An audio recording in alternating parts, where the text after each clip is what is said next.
Allora, io volevo passare la parola adesso a Giulia Lavarone perché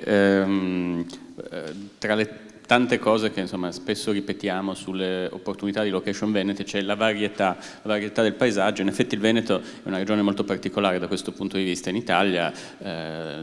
evidente che ha sia l'arco alpino, sia il mare, il fiume, il lago, la laguna, le città d'arte. Giulia oltre ad essersi occupata come storica del cinema e di cinema francese in particolare, però sta negli ultimi anni lavorando molto sul cineturismo, cioè come il cinema e l'audiovisivo attraggono, sono loro stessi un volano di attrazione turistica. Però insomma, al di là della bellezza dei luoghi, queste foto la rendono evidente, non basta, ecco, far vedere la bellezza nei film, c'è qualcosa di più e ci sono dei casi di successo, casi virtuosi, e secondo me le film commission sono spesso chiamate a pensare a che cosa deve essere il cineturismo, a come deve funzionare. Giulia, che peraltro appunto è parte del consiglio di amministrazione della Film Commission, ho pensato che fosse una voce autorevole su questo settore. Dimmi come vedi il Veneto e quali sono secondo te i percorsi più virtuosi di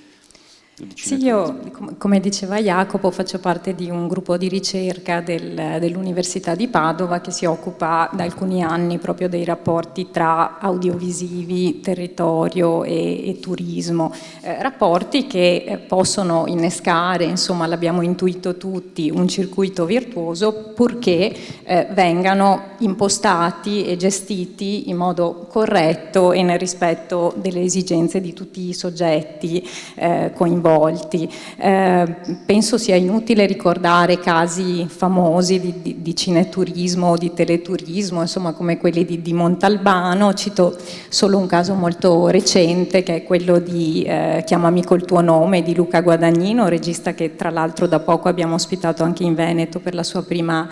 serie televisiva. Ecco, Chiamami col tuo nome, chi l'ha visto insomma lo sa, è girato nella zona del Cremasco, una zona non a particolare vocazione turistica. Ecco, la città di Crema si è trovata nel luglio successivo alla distribuzione del film a conoscere un afflusso di visitatori superiore rispetto a quello di tutto l'anno precedente, e tra l'altro visitatori di provenienza molto variegata che arrivavano da tutte le parti del mondo. Ecco, però casi come quello ad esempio di Chiamami col tuo nome sono dei casi episodici, dei casi fortunati, esistono, però quello su cui bisogna lavorare è pianificare delle strategie che appunto rispondano alle esigenze di tutti i soggetti, come dicevo, che sono coinvolti in contesti così molto virtuosi in questo senso, come nel Regno Unito per esempio si predispongono delle campagne di co-marketing in cui si promuove l'uscita del film in sala e al contempo il territorio in cui il film è stato girato, e si lavora molto anche sull'informare i turisti sui film e le serie televisive girate nel territorio, si lavora alla creazione di itinerari dedicati al cinema, e questa è una risorsa importante per il turismo oggi, perché per il turismo proprio come dire, la parola d'ordine oggi è quella di diversificare la propria offerta, di costruire delle offerte personalizzate anche sugli interessi dei turisti stessi, e quindi valorizzare anche turismi tematici di nicchia, come ad esempio appunto quello dedicato al cinema. E questa può essere un'opportunità, a mio avviso, anche per l'audiovisivo stesso, cioè c'è l'opportunità di far conoscere appunto dei film girati nel territorio. Insomma, ci sono delle app pensate per i turisti in cui magari è anche possibile trovare il link, per esempio, dove acquistare o noleggiare il film di cui si sta parlando. Molto spesso i turisti tornano a casa e recuperano appunto la visione di film girati nel territorio, in qualche modo creano questo legame affettivo anche nel tempo, che si consolida nel tempo con certi luoghi, magari maturano anche il desiderio di tornarci. Ecco, come diceva Jacopo prima, insomma, da tempo ci diciamo che una delle sfide per il Veneto è ovviamente far conoscere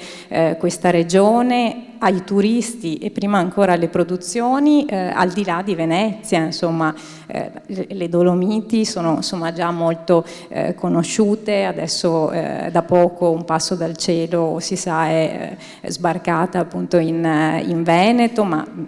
tanti film internazionali sono stati girati in quelle zone, insomma penso solo a Han Solo, allo spin-off di Guerre Stellari, le colline del Prosecco che ancora sono state raccontate abbastanza poco dal cinema, il Delta del Po, uno dei grandi luoghi del cinema italiano che però può conoscere anche delle narrazioni diverse, insomma come anche di recente la narrazione un po' favolistica del Grande Passo che si trova adesso proprio nelle sale, le città murate, il lago di Garda, le ville venete, insomma penso che una delle sfide anche per la neonata Film Commission sia proprio quella di valorizzare quello che il territorio può offrire, soprattutto la sua varietà e diversità. Ti chiedo una cosa, perché siccome penso ad altri film commission, altre regioni, diciamo, io pensavo al Piemonte perché è un caso che conosco bene in quanto torinese, ma in cui si è girato tanto senza, come dire,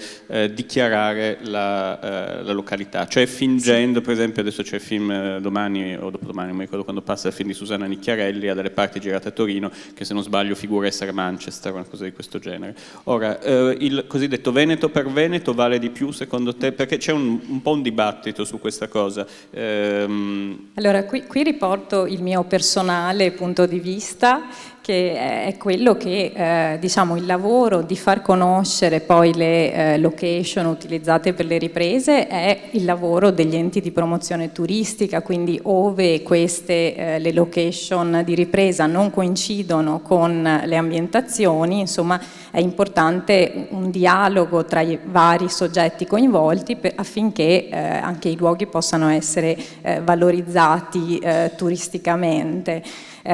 Quindi anche nel rispetto insomma, della libertà ovviamente di espressione delle produzioni audiovisive, che secondo me è un elemento importante. Ma del resto il caso di Guadagnino adesso non ricordo, mi sembra che nel film non si dicesse o forse veniva citato, sì, veniva detto nominato, Crema. sì, si nominano Bergamo, Sirmione, forse anche la stessa Crema. Ok. Però ci sono dei casi anche, come dire, virtuosi nell'altro senso, cioè di appunto non dichiarazione. Assolutamente, per esempio, non so, penso al film della saga di Twilight, New Moon, che era ambientato a Volterra, come anche i romanzi da cui era tratto, però girato a Montepulciano in alcune sue parti, e sono arrivati moltissimi turisti a Montepulciano, tanto quanto a Volterra, quindi gestendolo in modo appunto oculato è possibile innescare dei flussi turistici sia nei luoghi di ripresa che nei luoghi di ambientazione.